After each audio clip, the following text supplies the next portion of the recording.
Passation de charge à la tête de la SICARE depuis le siège à Lomé au Togo. Nos envoyés spéciaux nous donneront des détails à ce sujet. Les responsables de BPI France et Business France présents en Côte d'Ivoire pour présenter leur stratégie de développement d'entreprise aux membres de la CGC.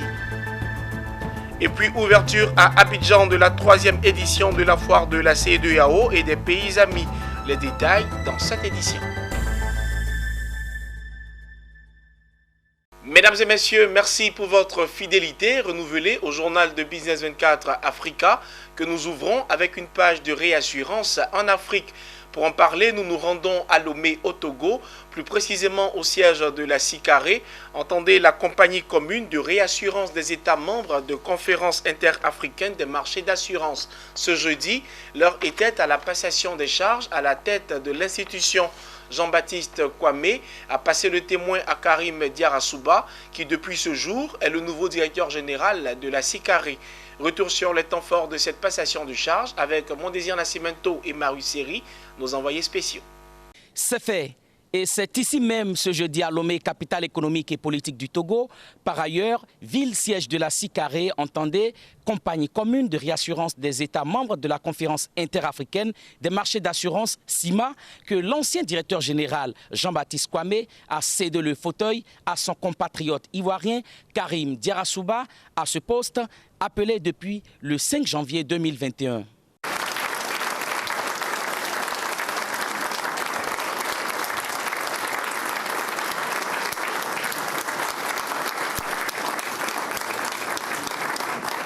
Nguesson Jean-Baptiste Kwame, 13 années après à la tête de la SICARE, a fait son bilan.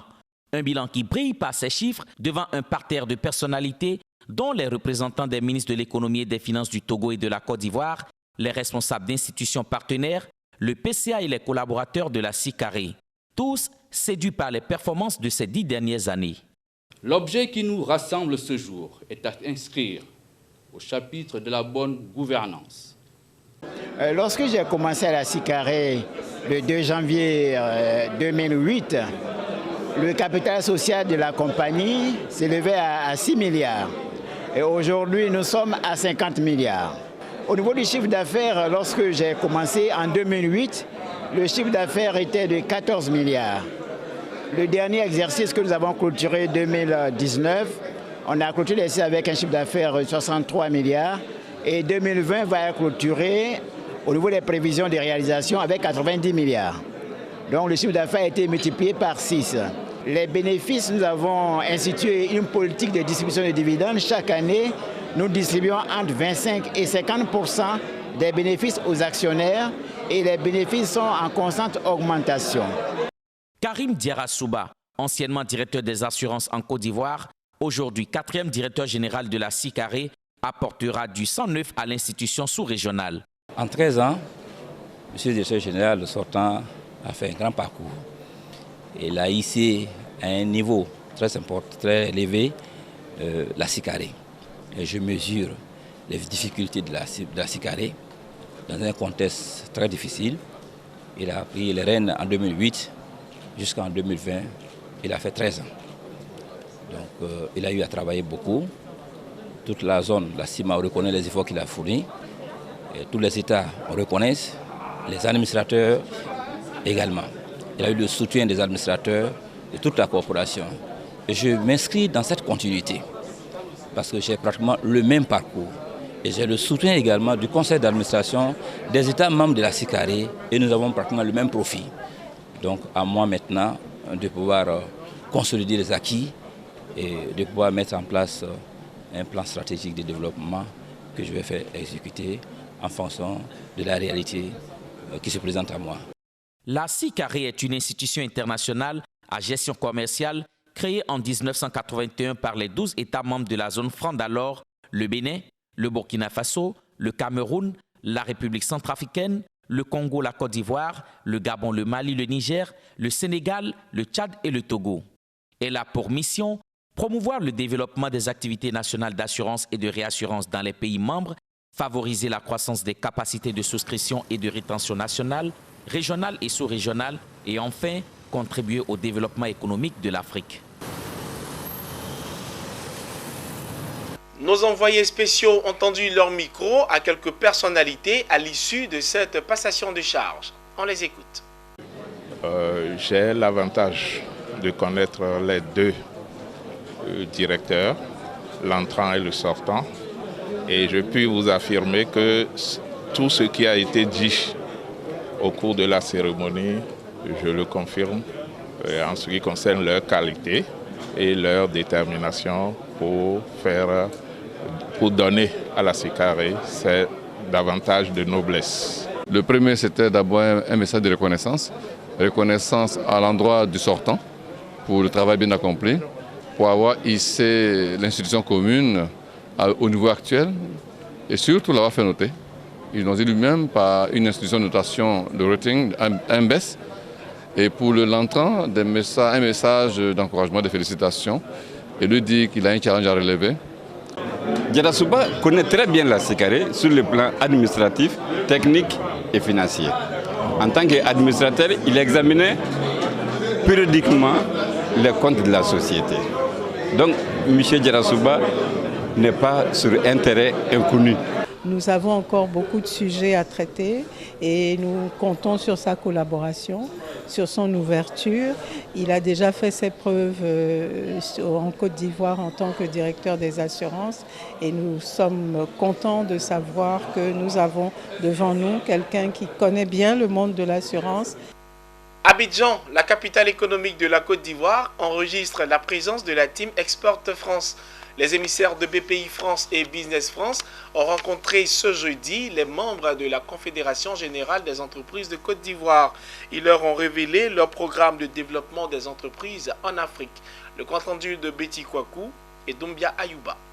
Pour le développement des relations d'affaires au profit de ses membres, la CGECI, Confédération générale des entreprises de Côte d'Ivoire, a reçu la Team Export France, composée de Business France et BPI France. Ces agences, chargées du développement administratif et financier international des entreprises françaises et des investissements internationaux en France, sont venues présenter aux membres de la CGECI leur programme de développement des entreprises en Afrique. Nous avons un partenariat depuis bientôt 3 ans avec BPI France. Il était pour nous indiqué de permettre à BPI France de venir présenter, ainsi qu'à Business France, de venir présenter tous ces produits d'accompagnement qui permettent de doper l'activité export de nos membres. C'est une douzaine de délégations chaque année qu'on accompagne sur la Côte d'Ivoire.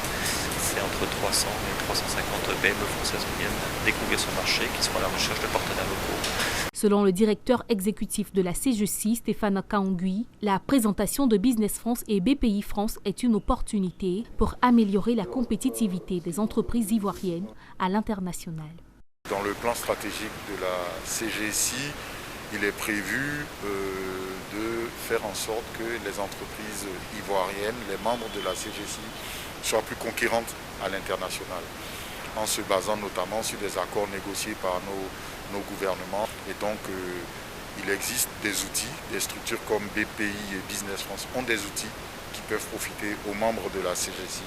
Et donc, la CGECI, Confédération générale des entreprises de Côte d'Ivoire, est l'organisation patronale la plus représentative du secteur privé en Côte d'Ivoire. Elle est un acteur majeur dans la représentation des entreprises, la défense de leurs intérêts et la promotion de leurs activités. Intéressons-nous à présent à l'intégration économique avec la foire de la CEDEAO et des pays amis. L'événement s'est ouvert ce 1er avril à Abidjan, dans la commune du Plateau, autour du thème « Le schéma de libéralisation des échanges des pays de la CEDEAO, un véritable outil de l'intégration des peuples ». Le pays à l'honneur de cette 3e édition est le Burkina Faso, qui a mobilisé 20 exposants à l'événement. Le reportage est signé Pierre Tebeu et Ismaël Doza. La libre circulation des personnes et des biens à l'intérieur de la CEDEAO va être traduite lors de cette édition de la foire de la CEDEAO.